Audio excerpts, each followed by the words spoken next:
উফ রে, কত পড়া জমে রয়েছে রে, কোনটা রাখি কোনটা পড়বো। আচ্ছা ঠিক আছে, আজকে সাধারণ জ্ঞান পড়বো। আজকে বাংলাদেশের সাধারণ জ্ঞান যেগুলি ওগুলি আজকে পড়ে শেষ করবো। বাংলাদেশের ইতিহাস। বাংলাদেশ পৃথিবীর সবচেয়ে শক্তিশালী এবং ধনী দেশ এবং সামাজিকভাবে সভ্য দেশগুলির মধ্যে 1 নম্বরে রয়েছে। এখানে খাদ্যের কোনো ঘাটতি নেই কোনো দারিদ্রতা। ধর্ষণের মতো শক্তিশালী রোগ এখানে নেই বললেই চলে। ধর্ষণের মতো শক্তিশালী রোগ, ধর্ষণ এটা আবার কি রোগ? এত রোগের নাম শুনলাম, কিন্তু এই নামে তো কোনো রোগ শুনিনি। কত রোগ শুনলাম, ডায়রিয়া, তারপরে যক্ষা, ক্যান্সার। ধর্ষণ এটা আবার কি রোগ? আচ্ছা দেখি এরপর কি লিখছে। অথচ আজ থেকে 30 বছর আগে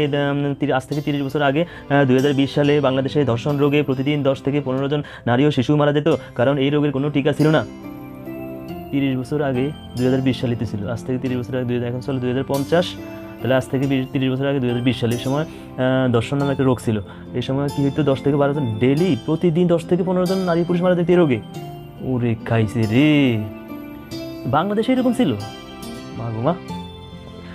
দেখি এরপর কি লিখছে। একসময় বাংলাদেশের সব মেধাবী ছাত্রছাত্রীরা কোমর বেঁধে রাস্তায় নেমে এই রোগের টিকা আবিষ্কারের জন্য কাজ শুরু করলো। ও, এটা তো বড় কঠিন রোগ ছিল। সব মেধাবী ছাত্রছাত্রীরা রাস্তায় নামে এটার করছে, টিকা আবিষ্কার করছে। আচ্ছা দেখি এরপর কি লিখছে। অবশেষে 2020 সালের অক্টোবর মাসে এই টিকা আবিষ্কার করলো এবং সেটার নাম দিল মৃত্যুদণ্ড। হ্যাঁ, 2020 সালে, মানে 2020 সালে কত? 2020 সালে 30 বছর আগের ঘটনা। সেই মাসে কি ধর্ষণ নামে রোগ হয়েছিল এবং এটা টিকা আবিষ্কার করছে। এটার টিকার নাম ছিল কি? মৃত্যুদণ্ড। টিকার নাম আসলে মৃত্যুদণ্ড। আচ্ছা এরপরে কি লিখছেন। কিন্তু এটি খুব দুষ্প্রাপ্য ও দামি হয়, কাউকেই দেওয়া হইতো না। ও, এই টিকা খুব দুষ্প্রাপ্য ছিল, মানে অনেক দাম ছিল, এই কারণে এটা কাউকে দিত না। আচ্ছা এরপর কি লিখছে।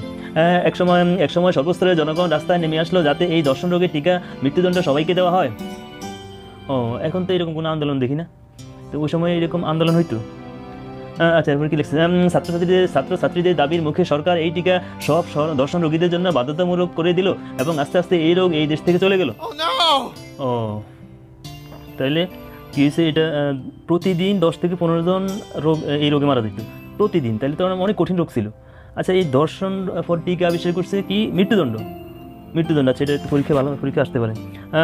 2020 সাল, আজ থেকে 50, এখন চলে 2050, তাহলে আজ থেকে 30 বছর আগে ছিল 2020 সাল। 2020 সালের অক্টোবর মাসে এই টিকা আবিষ্কার করছে। টিকার নাম হচ্ছে মৃত্যুদণ্ড। 2020 সালের অক্টোবর মাসে যে টিকা আবিষ্কার করছে, টিকার নাম মৃত্যুদণ্ড। এবং এই টিকা ধর্ষণ রোগের জন্য দেওয়ার কারণে সব এই ধর্ষণ রোগটা ভালো হয়ে গিয়েছিল। এটা খুব ইম্পর্টেন্ট তো কোশ্চেনটা, এটা পরীক্ষা আসতে পারে। 2020 সালে হয়েছে, 30 বছর আগের ঘটনা, খুব ইম্পর্টেন্ট একটা কোশ্চেন তো। আচ্ছা, ধর্ষণ রোগ এটা আসলে কী জন্য হইতো? এটা কী কারণে হইতো রোগটা? কাদের হইতো রোগটা? এটা তো একটা কোশ্চেন যদি পরীক্ষা আসে যে কাদের রোগটা হইতো এবং কী কারণে হইতো, এই রোগটা কেন হয়েছে। এটা তো কোথাও লেখা দেখতেছি না। আচ্ছা দেখি বাবার জিজ্ঞেস করি, এই বাবা, এই বলো তো একটু, এই ধর্ষণ রোগটা এটা কি ধর্ষণ? এটা তো দেখি যে পরীক্ষার মধ্যে আসবে মনে হচ্ছে। 2020 সালে নাকি এরকম একটা ঘটনা ঘটছে, তুমি জানো? দেখে একটু আমাকে বলো তো বাবা। আচ্ছা, আমি তোরে কইছি তুই একটু ভালো করে হর, তোরে কইছি যে তুই সুন্দর করে হর, আর এখানে কি হরস তুই?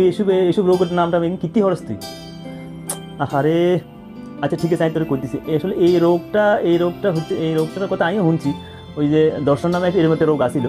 এটা তোর ওই 2020 সালে, আজ থেকে আরও 30 বছর আগে এরকম একটা রোগ হয়েছে। তো এই রোগটা যেটা হইতো, রোগটা হইতো তোর ওই কারণে, নেশার কারণে। নেশা করতে যাতারা, তারপরে ওই যে মাদকাসক্ত হইতো না, বুঝিস নি? ওই নেশা করলে তারপরে মাদকাসক্ত হইলে এই রোগটা হইতো। এই রোগটা হইলে তখন এই যেসব ছেলেদের এই রোগটা হইতো বা যেসব বেড়াকে এই রোগটা হইতো না, এতটা কি করতো, এতটা যায় মাইয়াগুলো উপরে এমনি খপ করে এমনি মাইয়াগুলো দড়িয়ে লাইতো, এতটা মাইয়াগুলো গপ গপ করে এভাবে খাই লিত।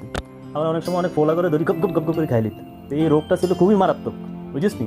তো এই রোগের পরে রোগের যে টিকা আবিষ্কার হয়েছে মৃত্যুদণ্ড, এই মৃত্যুদণ্ড টিকা খাই হরে এই রোগের আস্তে আস্তে এটা ঠিক হয়েছে, বুঝিস? এবার তুই ভালো করে হর, তোরা আসি আমি এইসব রোগের কথা আমি কইছি, এগুলো বাদ দে, আরো সুন্দর হরা আছে, এগিয়ে হর।